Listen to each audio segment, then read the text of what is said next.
Suatu hari keluarga Roberto kedatangan seorang mantan model yang bernama Giselle yang menawari kedua anak kecilnya untuk mengejar impian di dunia model. Giselle mengaku punya agensi yang bisa mengorbitkan Miguel dan Rocio untuk menjadi seorang bintang. Terbuai dengan janji muluk sang agen, Roberto pun mengantar anaknya untuk menghadiri audisi yang diadakan oleh Giselle. Peristiwa ini terjadi di sebuah kota kecil di negara Honduras.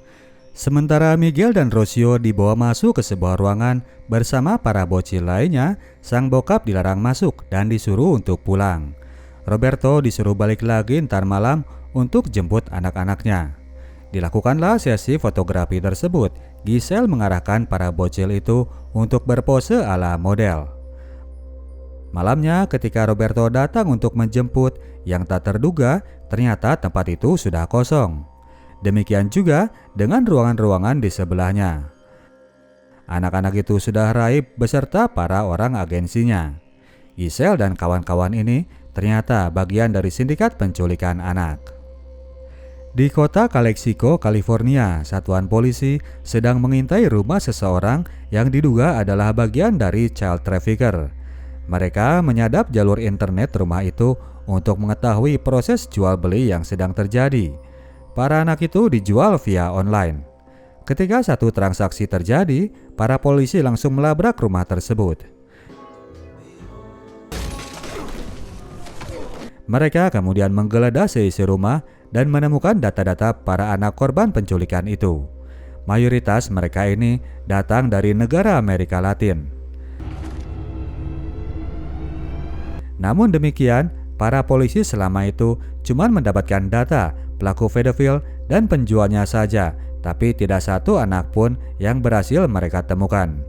Ucapan Chris rekannya tadi merasuki pikiran Tim Ballard, salah seorang special agent dari Homeland Security Investigation, lembaga yang mengurusi segala jenis urusan yang berkaitan dengan para imigran.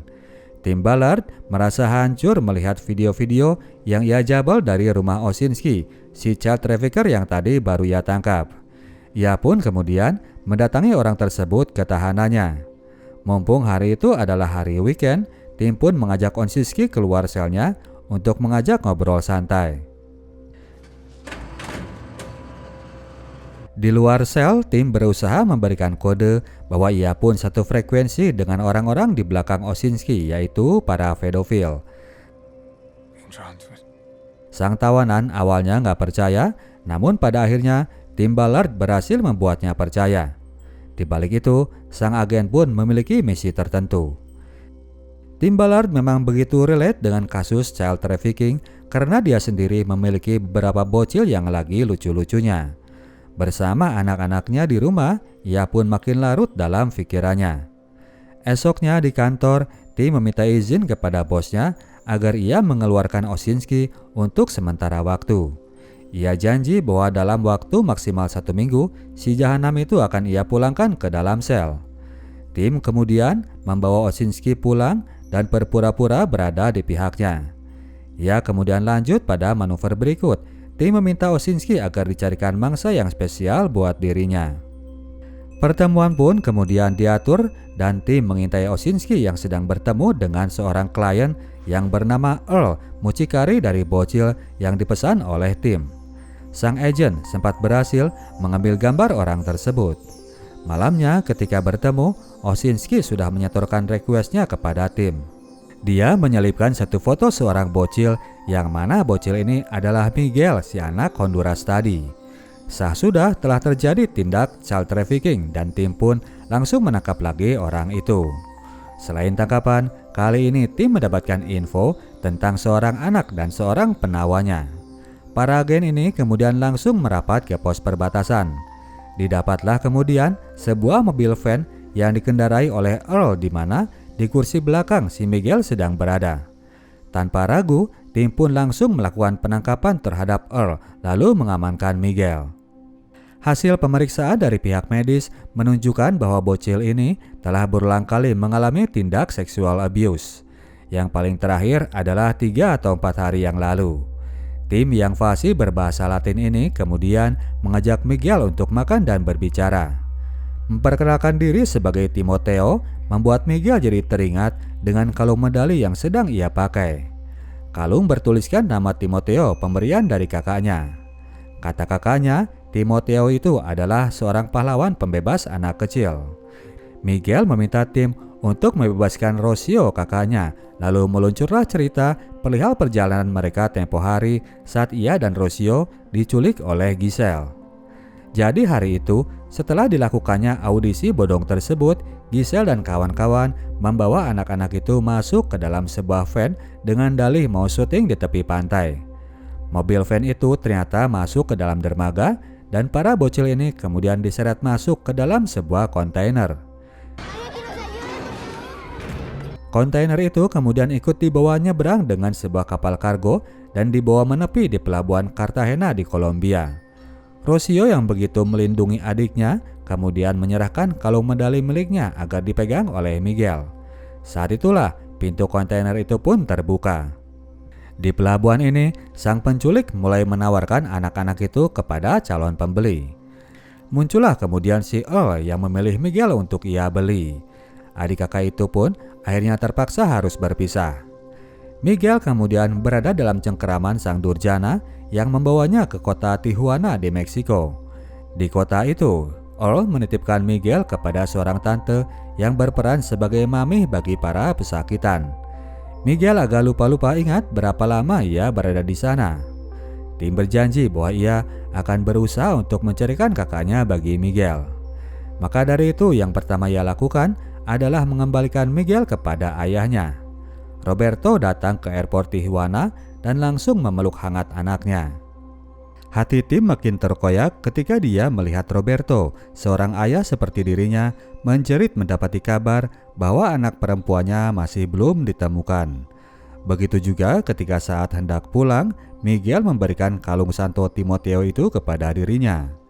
Ia membayangkan jika dirinya berada pada posisi yang sama seperti bapak-bapak asal Honduras itu. Ia pun kemudian mendatangi Earl di penjara. Si berdebah ini ia ancam akan diekstradisi ke Kolombia dan dibiarkan diperkaos setiap hari oleh preman-preman penjara sana. Kalau mau tetap stay di Amerika, Earl harus memberikan semua info yang Tim butuhkan. Didapatlah sketsa seorang wanita dan selanjutnya Tim pun melakukan kontak dengan kepolisian Kolombia lalu meminta izin kepada bosnya untuk turun mencari Rocio ke negara tersebut. Sempat bosnya menolak karena hal itu sudah di luar kewenangan departemen mereka. Tim kemudian menjelaskan bahwa hal ini adalah usahanya untuk tetap bisa keep up dengan pekerjaan yang ia lakukan di departemen yang mana telah membuat jiwanya berkeping-keping. Sang bos pun akhirnya mengerti dan akan mengcover kepergian Tim dengan alasan menghadiri seminar dengan bekal budget di bawah $10.000. Berangkatlah kemudian Tim Ballard ke Cartagena, Kolombia dan disambut oleh Mr. Jorge, polisi setempat. Mr. Jorge kemudian mempertemukan Tim kepada seseorang yang dikenal dengan panggilan Vampiro. Orang ini dulunya adalah pentolan kartel Kali. Setelah keluar dari penjara, ia pun insaf dan kini aktivitasnya adalah sebagai tukang tadah anak korban penculikan yang kemudian ia bebaskan. Ia menampungnya di sebuah rumah khusus yang ia bangun sendiri. Kepada orang itu, Tim menuturkan soal Rocio Aguilar, anak Honduras yang sedang ia cari. Melihat bahwa Tim memiliki frekuensi yang sama dengan dirinya, Vampiro kemudian bersedia untuk membantu. Kebetulan si Vampiro ini pernah mengenali seseorang yang rada mirip dengan ciri Giselle yang disebut oleh Tim. Cewek itu memang biasa beroperasi di wilayah Amerika Tengah seperti negara Honduras untuk menghindari masalah dengan polisi. Si Giselle ini ternyata adalah mantan Miss Cartagena yang punya nama asli Katie Juarez. Rekor kriminalnya terhitung bersih di Kolombia, jadi sangat sulit untuk melakukan investigasi langsung. Orangnya pun agak pilih-pilih kalau mau diajak deal-dealan. Dia hanya mau berurusan dengan circle dalam yang pernah ia kenal. Tim kemudian melakukan investigasi lanjutan dan ia menemukan berita bahwa seorang warga Amerika telah ditangkap karena membuka bisnis klub esek-esek khusus pedo di Bangkok, Thailand. Tim kemudian jadi terfikirkan sesuatu. ia menuturkan ide operasinya kepada Vampiro agar mereka membuka bisnis serupa supaya bisa melakukan kontak dengan para supplier anak korban penculikan yang nantinya akan mereka pekerjakan di hotel yang akan mereka buka. Semuanya dimaksudkan sebagai umpan bagi si Giselle. Sebagai investor besarnya, tim mengajukan nama seorang Pablo Delgado, orang kaya pebisnis properti asli Kolombia. Mereka sebelumnya pernah 2 kali melakukan kerjasama dan Pablo sangat menyenangi kegiatan penegakan keadilan. Selanjutnya, Vampiro menemui seorang mucikari yang sangat ia kenal. El Calacas, orang ini dulunya adalah penyuplai wanita buat Escobar. Vampiro membawanya ke sebuah rumah mewah di mana di sana dijadikan samaran bagi tim yang berperan sebagai sang bisnismen. Vampiro menuturkan ide itu kepada El Calacas bahwa orang Amerika ini mau buka private club yang khusus bagi para orang sakit pemangsa bocil. Tim kemudian muncul dan langsung mengajukan jumlah yang besar. Minimal 50 anak, di luar itu dia nggak mau terima. El Calacas ditantang untuk menjadi koordinator supplier bagi proyek dadakan ini. Seseorang kemudian bertindak untuk membuntuti pergerakan El Calacas selanjutnya. Inspektur Jorge yang turun untuk melakukan pengintaian tersebut. Si El Calacas ini memang lanjut memfollow up ajuan proyek tadi. Ia bertemu dengan para rekan yang mana salah satunya ada seorang Giselle. Namun ternyata sting operation yang hendak diusung oleh tim ini tidak mendapatkan dukungan dari atasannya karena urusan budget yang terlalu besar. Tim yang juga sudah terlalu lama membolos itu diminta untuk segera pulang. Sang agen kemudian harus menyampaikan berita buruk tersebut kepada Vampiro yang langsung kecewa mendengar ribetnya tetek-bengek birokrasi pemerintah. Itulah kenapa ia memilih jalannya sendiri. Tim kemudian menanyakan lebih jauh motivasi orang ini, yang mana pensiunan orang kartel, dia sebetulnya bisa hidup enak di fasilitas yang mewah. Vampiro menjawab bahwa ia pernah mencobanya. Keluar dari penjara, ia sempat menikmati semua fasilitas mewah itu, sampai akhirnya suatu malam, ia ketemu dengan seorang wanita muda umuran 20 tahunan. Beres urusan wik-wik, seperti biasa ia pun langsung bayar kontan. Namun kemudian ada sesuatu yang membuatnya terheran-heran. Ia melihat bahwa di kaki perempuan ini ada sebuah tato kecil bergambar muka kucing. Dari sini ia sadar bahwa cewek yang barusan ia beli jasanya itu tidak berumur 20 tahunan, namun ternyata seorang anak di bawah umur. Setelah ditanya, anak itu ternyata sudah jadi pekerja wik-wik sejak umur 6 tahunan. Disinilah Vampiro merasakan tsunami kegelapan. Dia merasakan bahwa dirinya adalah si kegelapan yang selama ini telah mengungkung masa depan kehidupan para bocah-bocah itu. Dari situlah jiwanya tergerak untuk menjadi penyelamat anak-anak korban durjana tersebut. Mendengar motivasi dari seorang Vampiro, tim pun jadi pol untuk sekalian total menuntaskan misinya itu. Esoknya setelah ia minta izin kepada istri, ia pun menyampaikan surat resign kepada bosnya. Tim Ballard memutuskan untuk stay di Kolombia sampai ia berhasil menemukan Rocio. Tim kemudian datang menemui Pablo yang ternyata malah kaget mendengar pengajuan dari agen Amerika ini. Karena besaran dana yang diajukan sungguh terlalu besar, Pablo pun menolak request dari tim. Namun sebelum pergi, tim masih sempat menitipkan sebuah foto. Foto Rocio yang disertakan pesan agar Pablo melupakan ajuan 50 anak tadi, cukup satu anak ini saja. Melihat langsung tampang anak kecil yang jadi korban itu, jiwa Pablo pun mulai tergetar. Siangnya, ia pun mendatangi hotelnya tim dan meng-ACC pengajuannya. Tim pun mulai membawa Pablo kepada Inspektur Jorge dan Vampiro. Inspektur Jorge telah menemukan lokasi yang cucok di sebuah pulau kecil seberang dermaga. RAB pun disetujui. Vampiro yang menyampaikan kabar itu kepada El Calacas dan orang ini yang menunjukkannya kepada Giselle dan kawan-kawan. Semua tanpa tergiur melihat proyek yang besar itu. Selanjutnya, pihak polisi pun mulai mempersiapkan Pablo agar bisa meyakinkan untuk berperan menjadi orang sakit betulan. Mereka pun kemudian melakukan meeting di Bogota. Tim dan Vampiro mempertemukan para supplier kepada Pablo yang diperkenalkan sebagai cukong besar proyek mereka. Di sini, tim menuturkan bahwa nantinya mereka akan melakukan soft launching dengan mengundang 14 member pertama dan beberapa orang yang akan mereka prospek. Mereka ingin agar semua anak itu dihadirkan pada acara tersebut sehari sebelum hari H. Di sini, si Giselle sempat curiga kepada Pablo, namun tim segera mengcover dengan iming-iming uang $100.000 jika hari itu berjalan sukses. Giselle pun langsung dibikin bungkam. Selepas pertemuan itu, tim mendapatkan telepon dari bosnya bahwa mereka akan tetap membackup tim dengan kekuatan birokrasi lewat kantor kedubes jika suatu waktu tim membutuhkannya. Bosnya itu ternyata gak benar-benar mengacuhkan dirinya.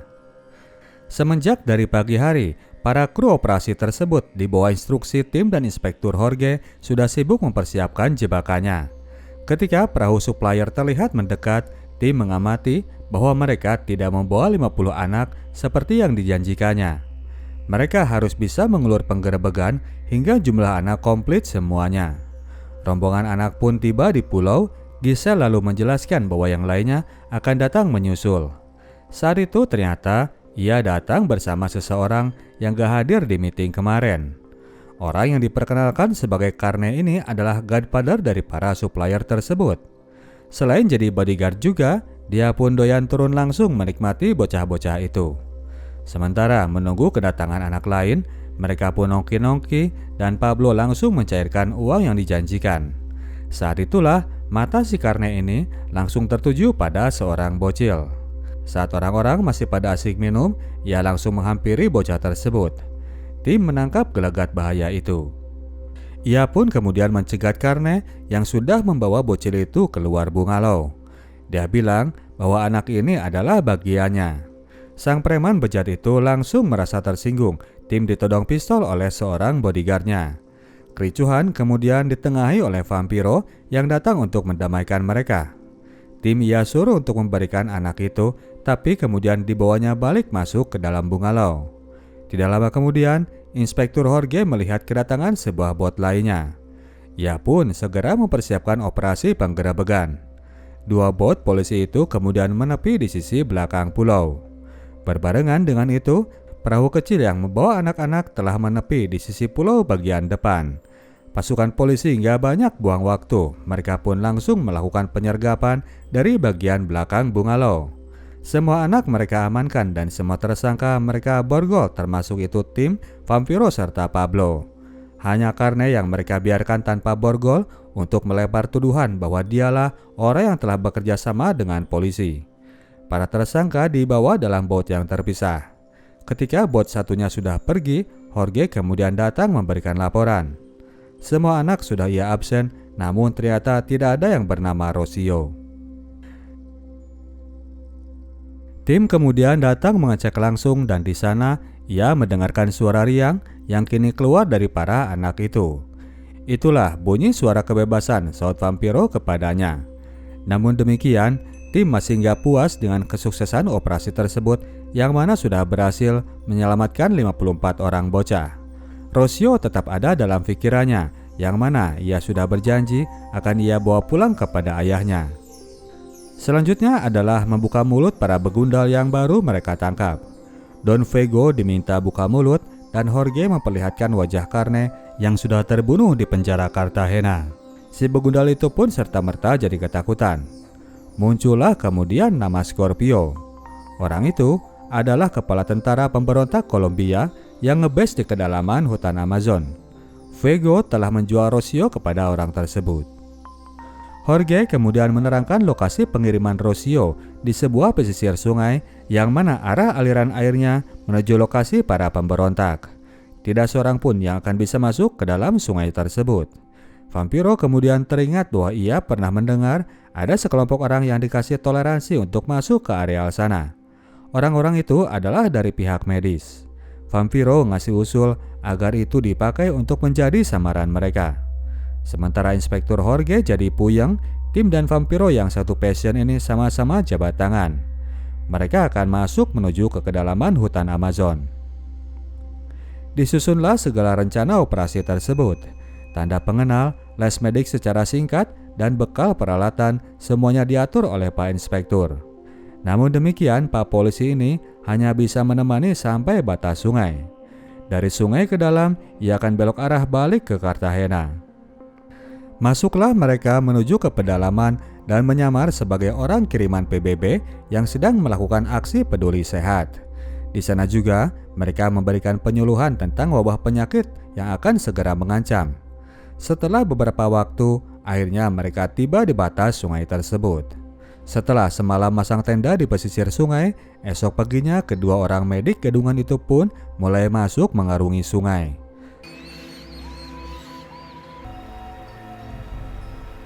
Setelah jalan beberapa waktu, siangnya mereka pun papasan dengan sebuah perahu yang ditumpangi oleh para pemberontak.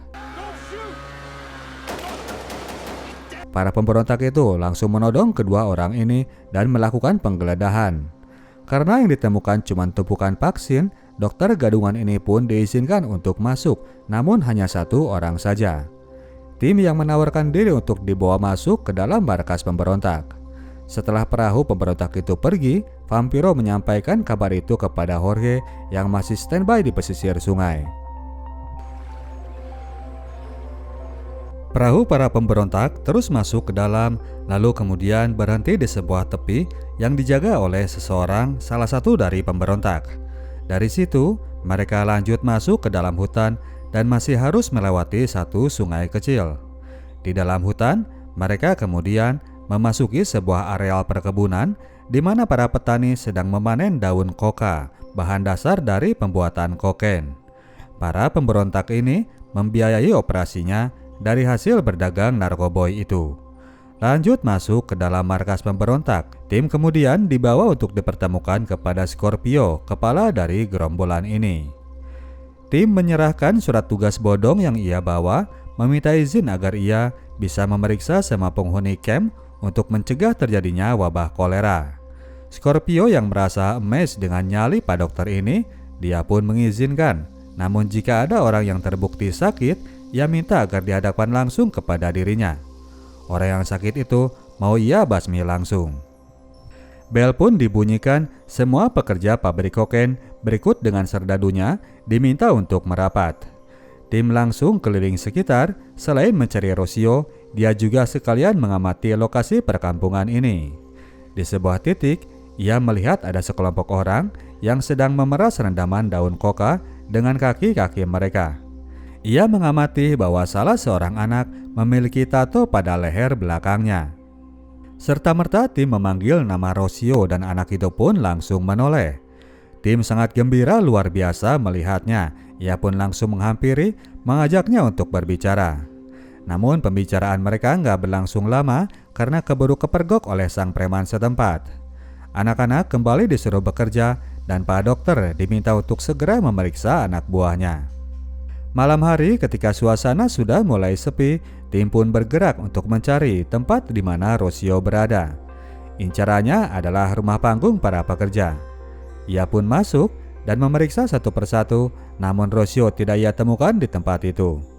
Tim kemudian bergerak menuju lokasi pemukiman para serdadu yang mana saat itu semuanya sedang berada di luar nyanyi-nyanyi di depan api unggun sambil mabuk-mabukan. Pak Dokter gadungan itu memanfaatkan kondisi tersebut untuk masuk ke sebuah gubuk. Di sebuah gubuk itulah ia menemukan Rocio sedang tidur sendiri. Anak ini rupanya telah dijadikan permaisuri oleh sang kepala gerombolan. Namun ketika tim berusaha membangunkannya, anak ini malah menjerit karena kaget dan ketakutan. Jeritan anak itu terdengar hingga keluar. Segera si Scorpio pun berhenti nyanyi, ia pun pulang untuk memeriksa kondisi Rocio. Di dalam, tim menyuruh Rocio untuk menuruti semua instruksinya jika ia ingin dibebaskan dari tempat tersebut. Scorpio lalu masuk ke dalam gubuknya dan langsung menghampiri Rocio. Anak kecil ini bilang bahwa tadi ia mimpi buruk. Scorpio kemudian menggendongnya agar ia pindah ke bed di dalam. Ia tidak sadar bahwa tim sedang berada di kolong bed yang sebelumnya. Ketika si Scorpio ini merebahkan anak itu, tim yang sudah ada di belakang langsung menyergapnya seketika. Terjadilah duel di antara kedua orang ini. Rocio yang panik melihat kejadian tersebut berusaha untuk tidak lagi teriak seperti perintah tim. duel antara gembong pemberontak dengan seorang special agent yang berbekal skill martial arts memang berakhir tak seimbang. Scorpio pun is dead setelah dicekik sampai kehabisan nafas. Untuk selanjutnya, tim pun segera membawa anak ini keluar menerabas perkampungan pemberontak yang lokasinya sudah terpetakan dalam ingatannya. Beberapa saat kemudian, barulah para gerombolan itu menyadari bahwa bosnya sudah meninggal. Mereka pun langsung melakukan pengejaran. Saat itu, tim sendiri sudah tiba di pesisir sungai yang sedang dijaga, namun para penjaganya pada molor semua. Tim menaikkan Rossio pada perahu, lalu mendorong perahu itu hingga masuk agak dalam dan barulah ia menyalakan mesin bautnya. Penjaga tersebut baru sadar ketika ia mendengar bunyi mesin baut itu. Vampiro dan Jorge yang masih standby mengamati bahwa terjadi pergerakan pada GPS yang telah disuntikan ke dalam badan tim. Mereka pun bersiaga dan beberapa waktu kemudian perahu rekannya ini pun tiba di hadapannya. Mereka harus segera bergegas karena perahu musuh sudah membuntuti di belakang. Para gerombolan sempat memberondong mereka dengan tembakan, namun tidak berhasil mengena targetnya. Mobil jeep yang dikendarai Mr. Jorge harus menghadapi hadangan di sepanjang perjalanan pulang itu, yang mana memang perkampungan basis warga pemberontak. Untung saja, sampai sejauh itu mereka masih berhasil lolos dari bahaya. Ketika sudah masuk wilayah perkebunan dan kondisi mulai tenang, tim kemudian membangunkan Rossio dan mengembalikan kalung Santo Timoteo miliknya yang tempo hari telah diberikan oleh Miguel. Kali ini, telepon yang diterima oleh Roberto merupakan sebuah kabar baik. Beberapa hari kemudian, ia kembali mengunjungi Cartagena untuk menjemput anaknya yang saat itu masih dirawat di rumah sakit. Keluarga kecil ini pun yang sudah tanpa sang ibu akhirnya bisa berkumpul lagi. Sejuk hati tim melihat pemandangan itu, kini segala resahnya telah sirna dalam seketika. Keluarga kecil asal Honduras ini pun tiba dengan selamat di rumahnya dan berusaha untuk move on, memulai lagi kehidupannya yang baru. Sementara itu, seorang Tim Ballard, dia masih berkutat di hutan-hutan Kolombia. Bersama Inspektur Jorge, dia melakukan berbagai operasi lain dan berhasil melakukan pembebasan terhadap anak-anak korban penculikan lainnya. Total, ia telah membebaskan sekitar 150-an anak dan menangkap belasan orang penculik. Bisnis human trafficking ini masih masif terjadi hingga hari ini, dan negara Amerika adalah konsumen terbesar dari tindak biadab terhadap anak-anak itu. Oke, demikianlah ceritanya Bro dan Sis. Kita tim Sinotok cabut dulu. Sampai jumpa di video kita selanjutnya. Ciao.